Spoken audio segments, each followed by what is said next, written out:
지난 시간에 이어서 이제 좀 더 디테일하게 들어가 볼게요. 이 광고를 할 때 이제 광고의 기본 세팅에 이제 광고의 선정 기준, 광고가 어떤 것을 기준으로 해서 선정이 되느냐를 한번 살펴보겠습니다.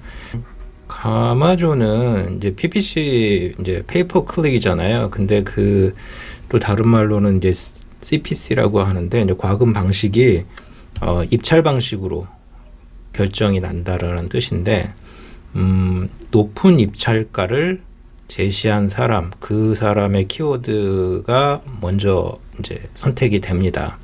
뭐 이거는 뭐 자본주의 사회에서 기본인 거라고 생각이 드는데, 어쨌든 입찰가가 높을수록 내 제품이 광고를 타고 손님들한테 보여줄 확률이 높겠죠.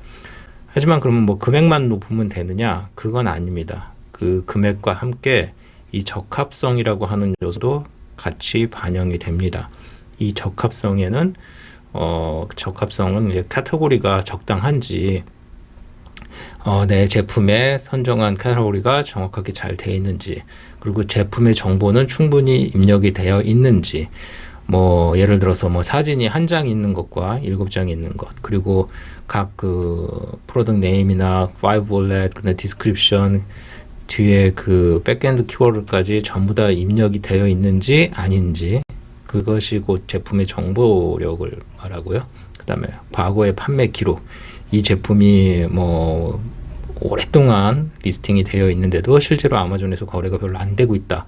그런 경우에는 같은 입찰가일 때 내 키워드가 밀릴 확률이 높죠.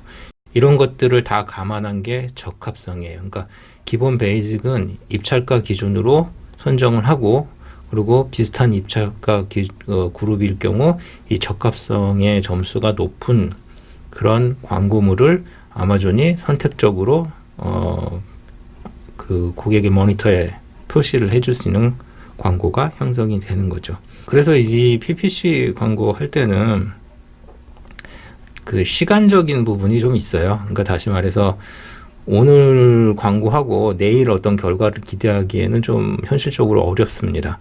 그 뭐 오토 광고 같은 경우도 마찬가지지만 어느 정도의 광고를 내고 그거를 분석할 수 있는 분석 자료로 사용이 되려면 뭐 저 같은 경우는 한 최소한 2주, 좀 길게 보면은 뭐 한 3, 4주까지도 광고를 하고 나서 그 결과를 가지고 분석을 해서 그 다음 뭐 세컨드 스텝을 또 가기도 합니다. 그 다음은 키워드 광고의 기본 세팅 중에서 이제 기본 조건, 광고 진행의 어떤 조건을 한번 알아보도록 하겠습니다. 계정 자체가 프로페셔널 계정일 때만 광고를 시작할 수 있고요. 그리고 광고비 그 청구할 수 있는 그 결제 그 수단이 등록이 돼야 돼요. 뭐 자기 계좌에 관련된 정보들, 뭐 근데 프로페셔널 하게 되면 이제 기본 은행 어카운트하고 그다음에 크레딧 카드하고 다 입력이 되니까요. 그리고 그 광고비 관련해서는 두 가지 방법이 있는데, 하나는 이제 판매가 이루어진 그 내 어카운트에서 판매된 대금에서 결제가 되는 방식이 있고요. 다음엔 이제 크레딧 카드에서 자동으로 결제가 되는 방식이 있습니다.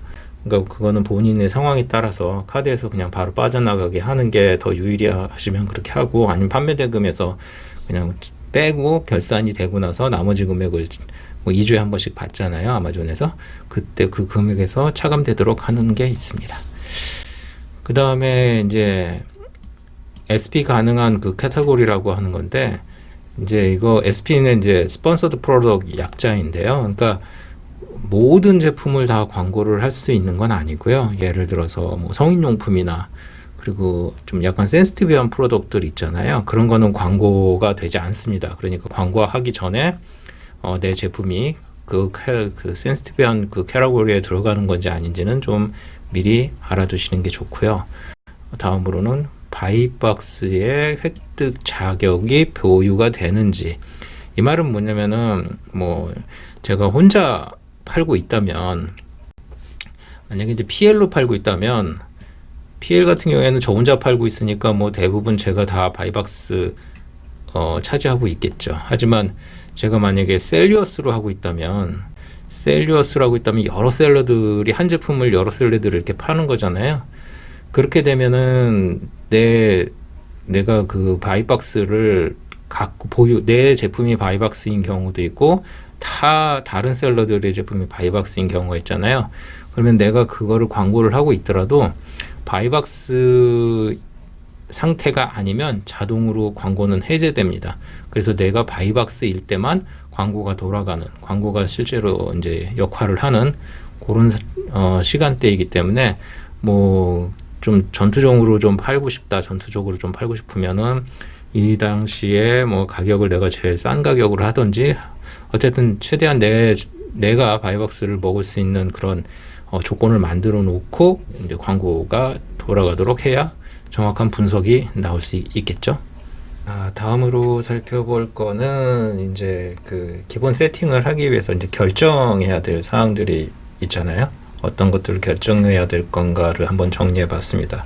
그래서 고려해야 될 상황들은 그러니까 무엇을 위해 지금 내가 이 광고를 하려고 하는지 좀 전략을 광고하기 전에 항상 염두에 둬야 합니다. 그 전략 없이 그냥 광고를 해버리면 그 나온 결과에 대한 분석이 좀 방향을 잃게 돼요. 그래서 뭐 단순히 돈이 많이 뭐 지출이 됐다, A 코스가 높았다 낮았다 이게 문제가 아니고 내가 이걸 키워드를 키우기 위해서 하는 광고인지 아니면 랭킹을 높이기 위해서 하는 광고인지 뭐 이런 게 뭐 한 가지에 치중되지는 않겠지만 어쨌든 내가 선정한 이 기간 동안 3주라고 하는 혹은 4주라고 하는 기간 동안 내 광고를 할 때 어떤 결과가 나올 때 랭킹에 도움이 되는 키워드를 찾는 거를 목표로 했는지 뭐 이런 것도 어쨌든 분석을 해야 돼요. 그래서 이 전략 세우는 게 상당히 중요하고요. 그거에 따라서 어떤 상품을 할 것인지 뭐 또 언제부터 할 것인지 얼마나 내가 비용을 예산을 두고 할 것인지 그리고 어떤 형태의 타겟으로 할 것인지 이게 다 뭐 전략을 어떻게 잡았냐에 따라서 다 결정 나겠죠. 그렇게 해서 캠페인 할 때 이게 캠페인인데 오타가 났네요. 캠페인 이름을 결정을 하고요. 그 다음에 광고할 그 아신 상품을 결정하고 그 다음에 기간, 그 다음에 일일 예산 그리고 또 뭐 이거 아까 말한 그 타겟 유형에 따라서 자동이냐 수동이냐 제품이냐 혹은 브랜드냐 뭐 이런 것들 결정해서 진행하면 됩니다. 조금 더 디테일하게 들어가 보면 아까 말씀드렸던 무엇을 위한 광고를 할 거냐라고 하는 전략 부분을 생각을 할 때는 내가 지금 하려고 하는 게 새로운 상품 리스팅을 하는 경우인지 아니면 브랜드를 갖다가 좀 부각시키기 위해서 어떤 상품 라인을 확장하는 경우 그 다음에 뭐 기존에 지금 잘 판매되고 있는 거에 뭐 모델이나 색상 사이즈를 새로 추가했을 때 광고 내용하고 다음에 아예 그냥 세션수 자체를 지금 너무 낮으니까 노출에 좀 목적을 둘 때 하고 재고 정리를 그냥 목표로 해서 빨리 땡 처리하기 위한 광고를 할 경우 그 다음에 기존 제품의 랭킹을 올리게 하는 경우 그 다음에 막 지금 내가 프로모션을 하고 있어서 판매 양을 좀 늘리게 하게 하는 경우 뭐 이런 이거 말고도 뭐 여러 가지 지금 각 상황에 따라서 있겠죠. 그래서 그거를 명확하게 먼저 설정을 하시고 그리고 나서 광고를 시작하셔야 됩니다. 그리고 이 캠페인 제목에 아까 화면에 또 나왔지만 캠페인 제목에 이런 목적을 좀 이렇게 써놓는 게 나중에 분석할 때 좋습니다. 뭐 한 3, 4주 후쯤에 다시 리포트 뽑아 보는데 내가 이거 처음에 뭐 때문에 이거 했었더라라고 이렇게 좀 헷갈리는 경우가 종종 있어요. 왜냐하면 광고를 하나만 돌리는 게 아니기 때문에 제품을 여러 개 판매하다 보면은 각각 목적이 틀리거든요. 그래서 그 목적에 따라서 이름도 좀 정하고 광고 기간도 설정하시고 이렇게 해서 좀 디테일하게 디자인을 하는 게 좋습니다.